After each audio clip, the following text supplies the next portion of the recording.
if you're looking at it as just passion, then people can trample on you. Mm-hmm. You have to come from a business point of view. Exactly. I'm spending this money to get to so and do this shoot, and how much am I making from this? When I remove my costs and everything, does it really pay me? Oh, it doesn't pay me. Okay, since it doesn't pay me, what does this client or me being with this client do for me?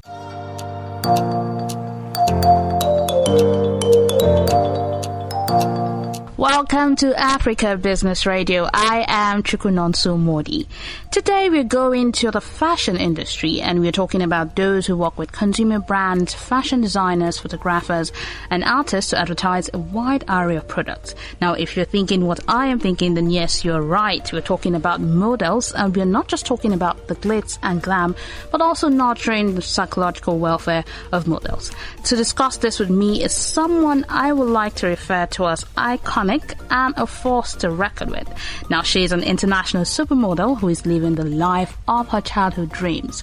She rose from obscurity to become one of the first indigenous Nigerian models to work with world-renowned international brands like Gucci, Burberry, Nicole Miller, Sherri Hill, Rebecca Minkoff, Carolina Herrera, MAC Cosmetics, and many more. She's currently signed to Wilhelmina Models, one of the world's leading modeling and talent agencies. And she is Adesola Adeyemi. Welcome to our show. It's a pleasure to have you in the studio, actually, like literally in the studio. Thank you for having me too. Okay, so let's start with this. You're one of the first indigenous, Nigerian model to work with world-renowned brands. How did this start for you? I would say it's been from my childhood times when I always was inspired by Agbani Darego winning Miss World, and I always felt like I could be the next Miss World or Miss Universe. I also loved to sometimes you discover your passion or talent from the little things you do. I liked to look at myself in the mirror a lot. I like to take pictures and stuff. And then when I got into the University of Lagos, where I was studying accounting, I wasn't really happy that my parents were forcing me to do accounting because I was brilliant, or my school teachers and principals were like, you have to either do medicine or accounting. Yeah. And I said to them, I will do this course, but when I'm done, I'm going to drop it for you and pursue my passion. And being in university, I went to University of Lagos, so you get some freedom. It's not like a private uni where you are not able to go beyond boundaries. So I was able to express and explore, and that was how I started going to auditions, and I got scouted on the road of Unilag, and I did some competitions in Nigeria first. Then I started doing some shows and modeling stuff. So from there I rose my way up all the way, and after university I was like, I want to go abroad and model. And people will make fun of me. People will be like, she doesn't even have a visa or anything like that. And it's funny that I live in New York and I modeled there, but I never really knew what New York was like, growing up or anything. But I used to say, one day I am going to model in New York City. And after uni, I tried to pursue, that's a whole story, I'm trying to cut it off. But I tried, to pursue the patterns to get in there. Interesting. I really like that you followed your dreams, because like you said, most Nigerian parents will start with, oh, you have to be a doctor, oh, you have to be a lawyer, and it wasn't until now that people are now seeing that, oh, the modeling business is a big business. So it must have been tough trying to break through those barriers. Right. Now, speaking of runway, you left here, you went to New York and started breaking barriers. What was the most iconic moment for you on the runway? You've done a lot, but then what was that moment that you felt like, yes, I am here now, I'm doing what I love? Oh, wow. To be honest with you, I don't even know how to explain this, because there were different moments. I think I would say my first fashion week in New York City. When I was trying to go into modeling, right? I wanted to do runway, and I always wanted to do runway, but I looked at New York Fashion Week as a big thing. That's one of the top, fashion city. And for models, it's so highly competitive. And my managers, I used to be signed with One Management, and they just said, oh, we're going to put you for Fashion Week. Wow.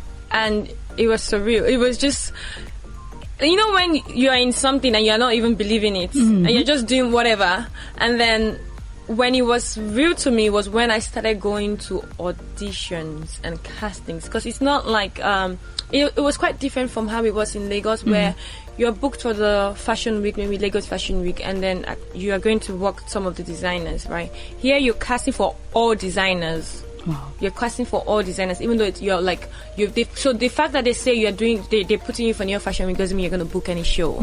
So it's really dawned on me how competitive it is, and then you get to auditions and you see models from Europe, like from so many places in the world. Like these are like, and there's a rule, like not really a rule, but there's a pattern of how they do things, for which I was told before even getting signed. Like, for you to model in New York, you have to have your portfolio from Europe, South Africa. You have to have done things. You have to have been on shows, because the same casting directors in Europe are the ones coming to New York to cast models, and they already know their people.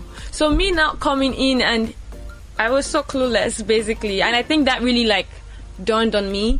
And you know, it's like a hustling business. Like you're hustling. You're going from one casting director to the next casting director to this next designer, and you don't even know if you're going to book a show.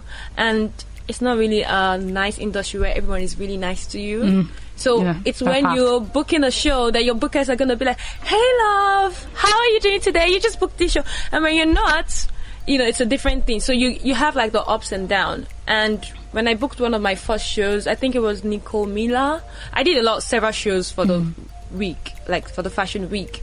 And she really, the designer made me feel very comfortable. She really liked me. I was a novice and stuff. And, you know, I was on the show and I realized, oh my God, when I used to do shows, you don't really see, like, it was you see different races on the show, and you're like, you're really doing this, you know.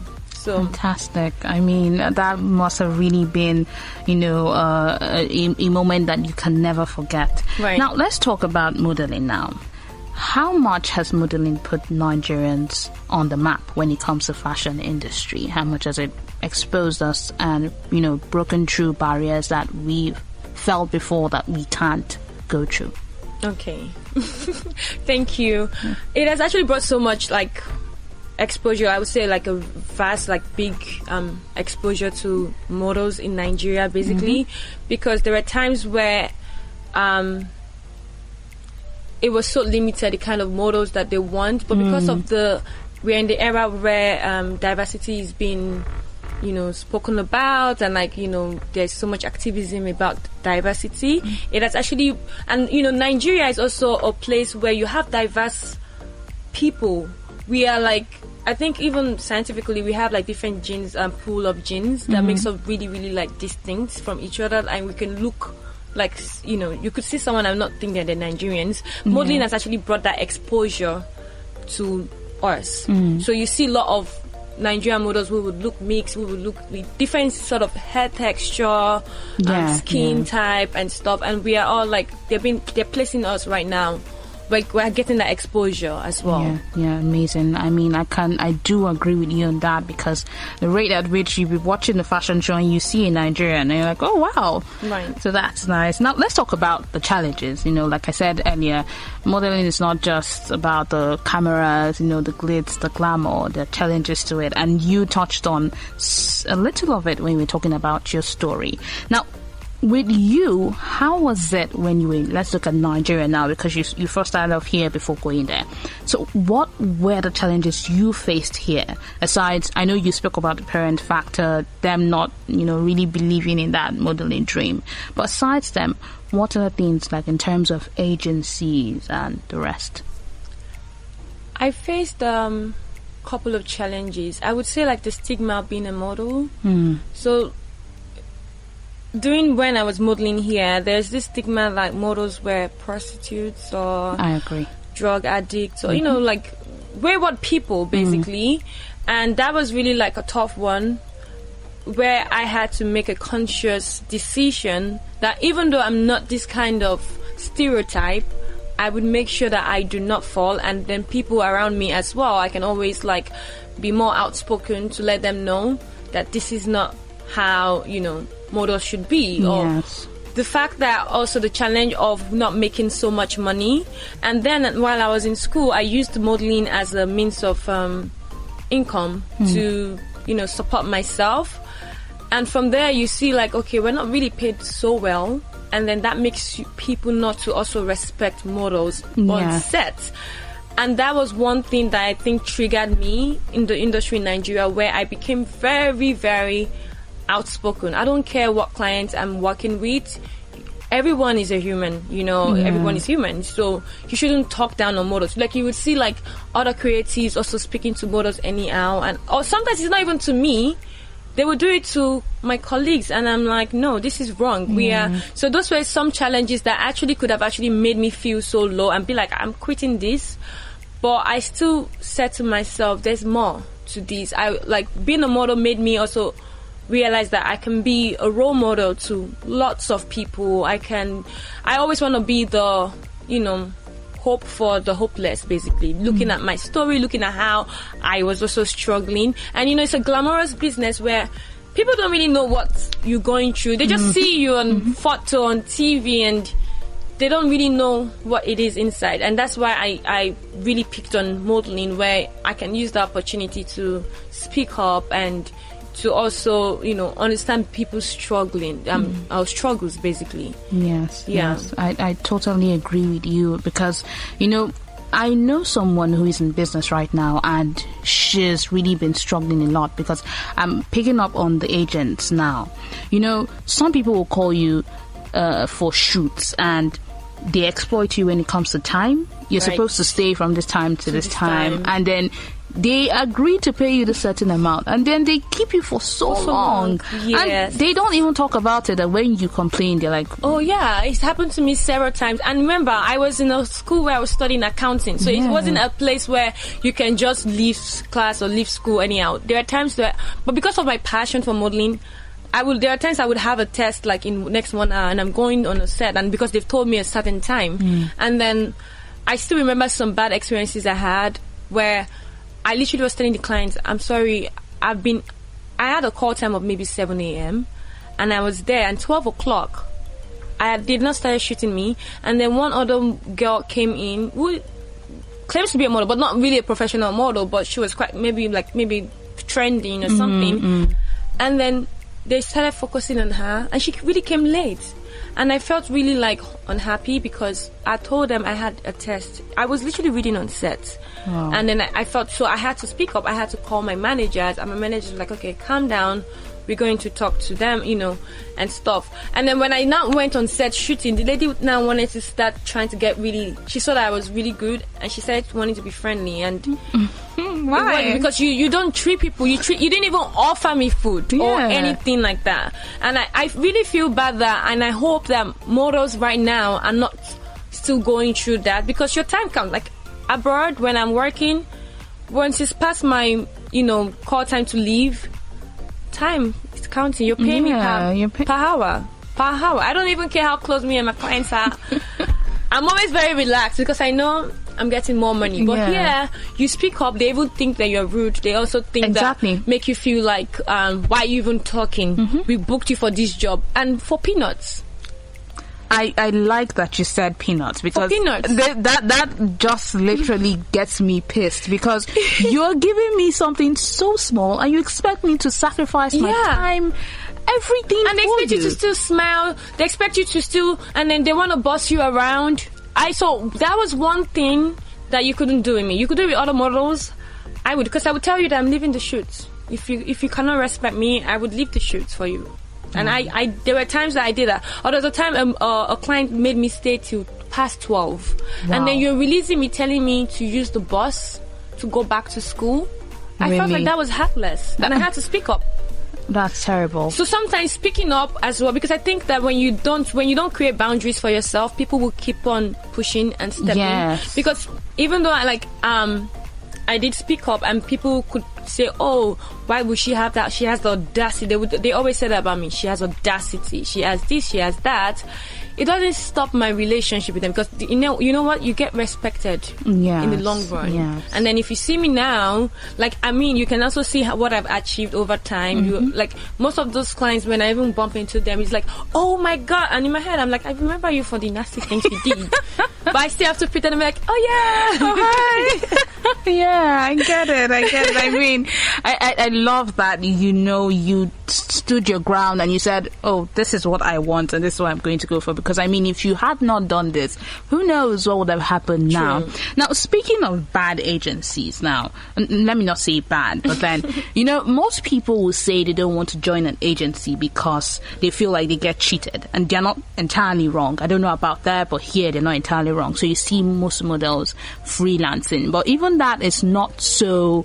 I mean, it might push you, but you still need that push from the agency. So, as one who has gone through this phase, what should models look out for when picking an agency? I mean, one that will help them grow, one that also, like you said, you need to respect it. The fact that I'm modeling doesn't mean I'm less than I am. So what should they look out for when picking an agency? For picking agencies, I think that sometimes your instinct can actually tell you, or like, we see some things and we try to ignore, basically. But they are red flags. So when you're seeing an agency who is so concerned about extorting you for money, oh, you have to buy this form, you have to do this, you have to do, they're always, like, sometimes the forms are ridiculous amounts of money. You shouldn't, firstly, you shouldn't even be paying money to get a form, to sign a contract or whatever. But let's say they're trying to say maybe expenses or whatever, it shouldn't be ridiculous amount of money. I don't really know the price range of things here, but you are able to like calculate things when if an agent say give me a form, you have to give me 50,000 to it's not, you're not paying me to sign you, but you're paying me for the contract or the paper or whatever. That's a red flag. Two, if they introduce you into people, man, another red flag, telling you, oh, it's for contacts, I'm trying to help you. Those are red flags. No, you should be talking about professional things like modeling, work clients. You can always ask, what brands or what clients do you work with or do you have contact with?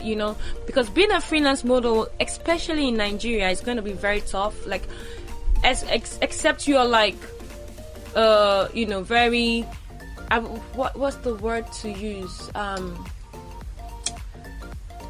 Like, maybe like competent in like putting things together. So there was a time when I would have issues with my agencies and I'm like, this is not working. I don't like how they're doing things. And what I used to do, I would look for top designers in Nigeria and try to find their emails, their Instagram, and reach out to them, because I know I'm good in what I'm doing.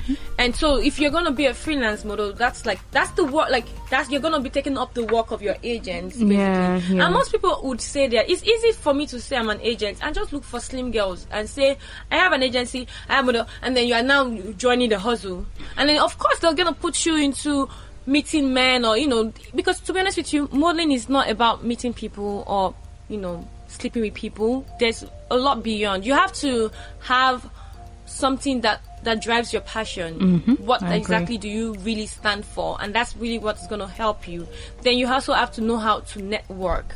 But with agencies, you would always ask them what can they show you, what clients, what contacts do they have. They should be able to, because people can always stalk. When I was growing up and when I was in the University of Lagos, I met one guy. Then there was this modeling agent that was popular. Modella, oh, I'm Modella friend, I will make you sign.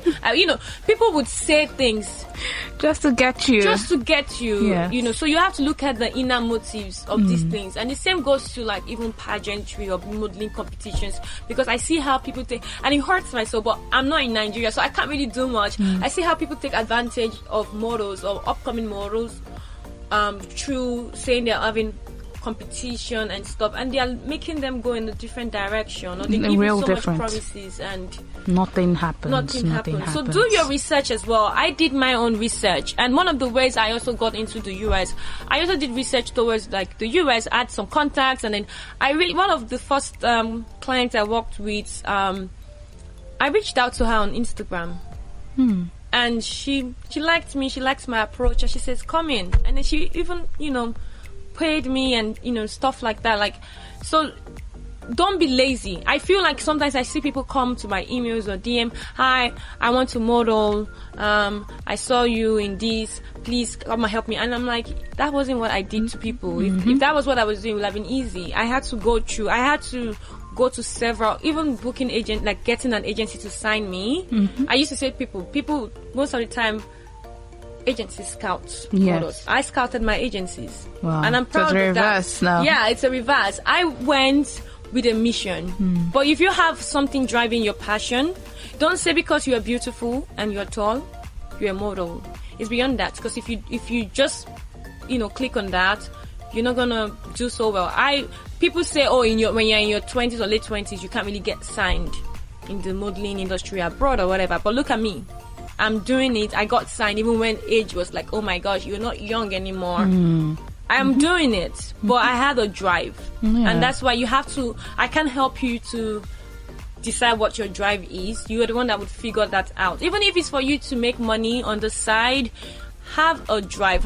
Know why. If it's to make that money, then maybe that money can be your drive. And have some good attitude as well. Exactly. It helps. That's key because as much as we want to blame the agencies, blame the customers, some models too, like they say, they feel, I'm tall, I'm beautiful, so they must always call me. And even when they call me, they give this air of, I'm bigger, that kind of thing. Okay, so now we've spoken about Nigeria. I know there's still a whole lot when it comes to Nigeria, but I want to know how you battled. I wouldn't use battled, but then how it was for you when you went to America. So what were the challenges you faced? Were there things like racism? Because I mean, you were there at a time when models were still struggling. We're struggling here. Talk more of going international. So how was that for you too? I would say, there's not so much, we don't really experience so much racism in Nigeria because we are our people, right? Yes. So we're not foreigners in our land, basically, or how they quote it or something like that. Moving to the US, I also didn't realize the impact of racism. So if you were racist to me, for example, I wouldn't have really known that except you are really calling me a monkey or a this, that kind of thing. Yeah. I didn't really understand those little undertones of racism until one day I was so excited for this show because I'd gone to their casting several times for different times of fashion week, and they never booked me. Or I'll always be on an option, like they're booking me but they will replace me, right? And this time around I was told that I booked the job and to go for fittings. I was so happy, like very happy. The first day of the fittings, I was stranded. Like, they left me stranded, basically. And I didn't even take anything away. I just spoke to my booker and everything. And then I think they rescheduled. And then I went there the next day. When you're so happy, I'm going to be on this show and stuff like that. I got to the client's place and they made me to wait. So models were fitting. So I was waiting till it was my turn. And after waiting for a long time, being so excited, so playful, so happy, the casting director, the assistant casting director walks up to me and says, I'm so sorry. They're very nice. I'm so sorry, but the client doesn't want to see more black models. Wow. That's the first time in my life that I actually consider myself that I was black. Because in Nigeria, I was chocolate. and like those things don't really, it's not our living experience, right? Yes. So I never will look like, oh my god, I'm black and I'm black to my face, melanin, blah blah blah.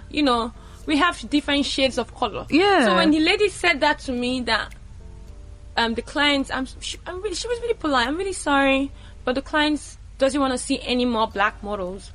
I was looking at wait, am I not chocolate? I was looking because my other friend and colleague, who is also a top model with me, she's very, very dark skinned. Yeah. So I was looking at her, and then I was very confused because What do you mean by black? What do you mean by black? You know, I was so confused. Like, why? And then I was like, wait a minute. Why are we even talking about colors? Are we not? So all the while, I never went as a black model. I always went as Adesola. Yeah. Until I was reminded that I was a black model. And I remember oh my God, my colleagues were crying. Because when I took it, right, that's not my reality. That wasn't the reality I was living all the while. Yeah. So it didn't hit me. I was still confused on looking at my complexion and like, okay, why are they talking about colors? But people who have lived in the system of race, like, he hit them so hard that they were crying. You know, wow. But for me, it was just in my mind, and I was just replaying what just happened, and basically, I just lost this job. You know, so that was one of my first racist challenge, where, and then because I'm a very outspoken person, so I've been an outspoken person right from Nigeria, and I still took that character of me to the US. Yeah, my bookers started calling me. Because they thought I was gonna come online. It's not like I come online every time, but when I think that something is wrong, I want to speak up about it, like what's going on. So they started calling me, thinking that I was gonna be furious, and I was just disappointed, basically. But I was, you know, when you're like trying to take it in, so like they were so digest. I was trying to digest it very well. Like, wait a minute, you're describing me by my color. You know, oh so my God. when they were questioning, they're like, "Hey, hi, Adesola, blah blah blah," and I was like, "No, I'm fine. I'm just going to have lunch." And they were confused that I wasn't crying, I wasn't shouting, I wasn't saying this, and they were like, "Oh, so because they don't know, they couldn't tell if I was really gonna come out." They were like, "We're going to support you if you want to sue or if you want to go to the radio." And I was like, "Oh, right." So from there, I started becoming more aware of myself and about racism. And then I started seeing the struggles of my other colleagues who have, like, because it's more intense for people who lived in the system where you were bullied through school because of your color. So I started getting more, you know, invested in that, where I would go to a casting with my friends and they'll be like, no blacks, you know, those kind of things. So I started realizing, so I started seeing more. When that something happens, when something becomes an awareness, but you start seeing more of it, you know. So I started becoming more aware. So that was like one of my first challenge. Yeah. I mean, that's terrible. I mean, but with this, you've still broken through. I'm sure there's still a little bit of it, but then now it's not really. They can't just come to your face and say, "Oh, you're black," you know, sit by the side. Now, let's talk about mental health, because, you know, like I started, we need to talk about the psychology of these models. And you're also a mental health advocate. So how important is it to nurture, you know, the psychological welfare of models? You know, because if your mind is right, you can do your job well. So please talk to us about the importance. Mental health is really important to models. And not just models, everyone. Like, yeah, true. And that's why I like to, like, speak up and be more, you know, sensitive to people. The industry itself is very toxic. I'm not gonna lie, and I mean, I shouldn't be saying it's very toxic, but it's the reality, and we want a change in the industry. Firstly, the fact that models are told to look a certain type of body, it's quite tough on us, on our mental health. It causes a lot of mental health disorders like anorexia, body dysmorphia, you know, so many that I can't even remember now. And if you are not a disciplined person, or you also have some personal internal issues or self-esteem, this can really break you down as a model. And with time, that's why sometimes I look at it. I don't have a statistic, so I'm not a scientist, but sometimes I also look at it, like, this is why sometimes you see some models ending up with drug addiction. Yes. Because when your mental health is already distorted, like, you're looking for something as a coping mechanism. So it's very much important to be aware of your mental health and your mental state. It's like your physical health as well. Your mental health is, you know, I think it actually dictates your physical well-being. And if you're not mentally, you know, aware or stable, it can affect your job. I've also been in, like, I would use myself. I'm not shy to use myself as an example that I've been on set before and I was so happy, smiling, and I did break down on set, crying, and for no reason. It's all in your mind. It's all the pressure. It's all the, and those are the things I've been like struggling with my own, like, knowing myself, self-aware of my mental health, my mental state. And, people can always be like, oh, you're too sensitive, you're too this. It's not true. And sometimes we need an outlet. And if you don't have friends, you don't have people that you trust, that's a big issue, which is why I always speak up about speaking to a therapist, sometimes speaking to a psychiatrist or people in that, mental health industry. Because say, for example, you're sick, you have like, you are able to like know, oh, my tummy is hurting me, oh, my head is, that's your physical health, right? You're able to go treat it. But there's some things that causes triggers, trauma, it's invisible, you wouldn't be able to tell. Yes. And then most people try to ignore these things, and we are all humans, we have emotions, and it's related to our mental state of mind. Our mental state of mind dictates how our emotions is going to be. So that's why I'm always like, it's very important to take care of mental health. It's very important to be aware of mental health, and that the industry is also not promoting, mental health issues as well. So say, it's tough for a woman who is getting to her late 20s or in her 20s to still keep some body statistics. Yes. It will make them, like, for me to keep, like, except like it's just genetics, I would have you see some models starving themselves, eating one apple. Like, sometimes you see their agents even tell them, eat one apple a day, or they put you on diets that are not, like, realistic. And then what happens? They become anorexic, or they become, there's so many. Or I'm skinny, I could be looking at my mirror and I'd be telling you guys like, oh my god, I feel so fat. You're wondering where's my the mind, fat? and you'll be so confused that what is going on, and you're looking at me like, wait a minute, what is she saying? That's one of the things that these things play in the in the roles of mental health, because even if you're seeing me skinny, I'm not seeing myself skinny. It's a mental problem, and there's so many much more when it comes to also, like, for example, racism, how it affects our mind, not being booked, being dejected and stuff like that, or being spoken to anyhow. Like, there's a lot that goes in the industry that there's really not so much outlet, because we are supposed to be perfect basically. And for me, how are you perfect when you cannot actually speak about the imperfections? True. I like that. And then how you perfect when you can speak about the imperfections. So now I want to paint a scenario now using the Nigerian listing, and this, I won't really say it's a scenario because something that happened. So like I said, how agencies and how customers, the brands themselves prey on these models.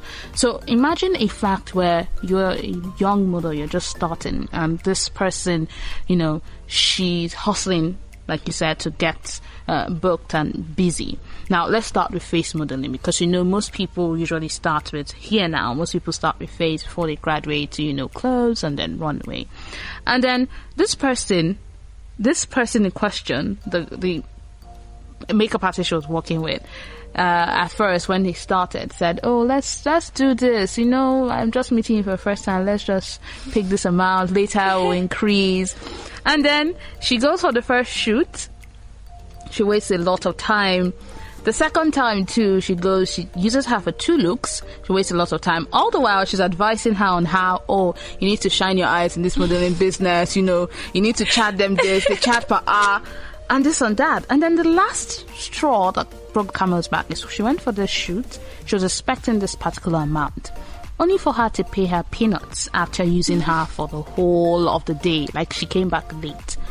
And then when she now speaks to the woman, this woman is supposed to be a nice person to her. She had been giving her tips on how to, talk to agents, talk to other customers, brands and all. And then she's like, oh, but I did this and that for you. I was advising you on what to do, so because I advised you, that's why you should now you should use me as a first, And things like this happen with models here. Right. And it makes it really, you start asking yourself, is it worth it? What's there? Must I just model? Is it by force? And then you also have the parents factor where all these things are happening and they're like, what's your gain here? Yeah. After you spend this money to transport to this place, exactly. How much are they paying you? So what do you say to someone like that? Because I know you've been through things like this and you just told yourself, I'm not going to give up. But someone like that has that whole mentality and is like, you know what, this system is not working. I love this, and in fact, I want to walk the runway, but how do I do it when things like this are hitting me from all corners? And I'm still in Nigeria, talking about me now wanting to go global. So right. What do you say to a model like this? I would say know your self-worth. Like, know what you are worth.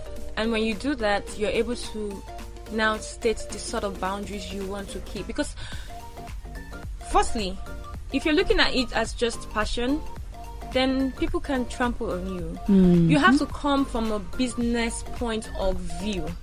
Exactly. I'm spending this money to get to so and do this shoot, and how much am I making from this? When I move my costs and everything, does it really pay me? Oh, it doesn't pay me. Okay, since it doesn't pay me, what does this client or me being with this client do for me? Does it help to book my to improve my portfolio? Yes. Okay, I can try. No way, I'm not going. You know, is this client a very nice person that can introduce me to other people or other contacts if I'm really, really good and I can speak to her? And maybe those other contacts are like, you know, potential big clients for me. So you have to have a business standpoint to view this. But you can't have a business standpoint without even knowing your worth. It's like having a company. You are the company itself. So if you have a company and you don't actually even respect or even know the worth of your company, you just accept anything. Yeah. And you don't have to do all shoots. Because I noticed in Nigeria, every you're a model, they see that every photographer wants to shoot you, every makeup artist wants to shoot you for their own personal and business use. They come on that collab shoot. Yes, they use the all shoot because they know you would want. Every model, like everybody likes to be on the front camera most of the time. Not everyone, but I mean, you know. So they use that opportunity to take advantage of you. So you to use them. I would tell, like when I was modeling here, and times that oh my God, they would reach out to you and they would say it's collaboration. That one. Yeah. That one, yes. So I would look for ways to make sure that it benefits me more. And I would tell you, will you tag me? Will you put it on Bella Niger? Yes, that tagging, they don't. Yes. And if you're not going to do this, I will make sure it's in writing so that I can also know if this person is a worthy person or not. So you have to always think of it's a business. You are a corporate identity, and do not treat it as just, you know, modeling or whatever, because you're just going to be in the same, you know, cycle of models that have come and have gone. But know your self-worth and look at it from a business standpoint of view. Be selfish. Think about what it benefits you from. If they are not able to pitch to you something that would also benefit you or your portfolio, then no. And you know, you don't have to do every job. I always say it. You don't. Because it's very insulting that I come all the way, I spend transport fare, and you're giving me 20k to go back home because of what? You know?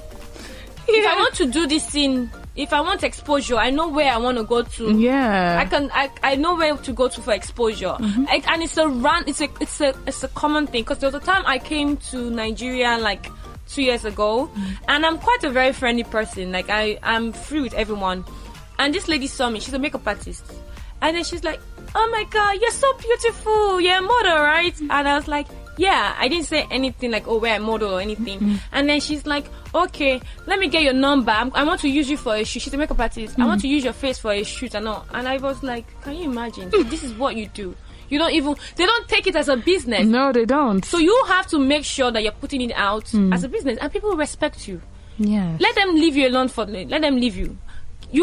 You know what? Look for other people that you can do a collaboration with. Don't let you try to reach out to people for collaboration, even though the other ones that are coming for collaboration are not able to meet your terms. The moment they start seeing you and like, okay, why did she leave me and she went to this person? They don't know it's packaging.